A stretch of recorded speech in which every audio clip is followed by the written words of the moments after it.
လေးစားပါတယ်ဒီနေ့ကအော်တိုဘာလ9ရက်တနင်္ဂနွေရောနော်ကျွန်တော်တို့အမဲစင်းတွေကတ်ထားသွားကြည့်တော့တော်တော်များများလွဲနေတွေ့ဘလို့လွဲတာလဲဆိုတော့2020တုန်းကမဲစင်းအဟောင်းကြီးလို့ယူဆအဲ့ဒါတွေပြန်ကတ်ပြီးတယ်အခုအစ်စ်ပြန်ကောက်တဲ့ဒီရကြီးအုပ်ချုပ်ရေးမှုတွေဟလာပြန်ကောက်တဲ့စည်ရင်းနေမဟုတ်အကွာတာကတော်တော်ကွာ900မှာ300လောက်ကွာဒါသိပ်မကောင်းဘူးเนาะ UEC နဲ့ပြန်လောက်ရမယ်ပုံစံ3နဲ့ပြန်လျှောက်ပြီးတော့ပြန်လောက်ရတော်တော်ကိုလောက်ရမယ်ဒါ12ရက်နေဆိုတော့ဒီနေ့က9ရက်ဆိုတော့တပတ်ပဲကျန်တော့เนาะဒီတပတ်အတွင်းမှာတော်တော်လောက်ယူရမယ်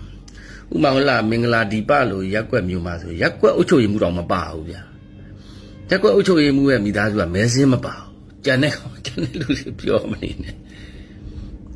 အဲ့လိုတွေဖြစ်တယ်တည်သွားတဲ့လူတွေပြန်ပါနေရရှိတယ်နောက်တစ်ခါ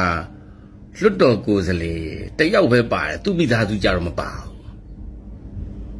ဘူးလွတ်တော်ကိုယ်စားလှယ်တော့အာနာလို့ထည့်ပေးလိုက်လားမသိဘူးအဲ့တော့ UEC ကဒီ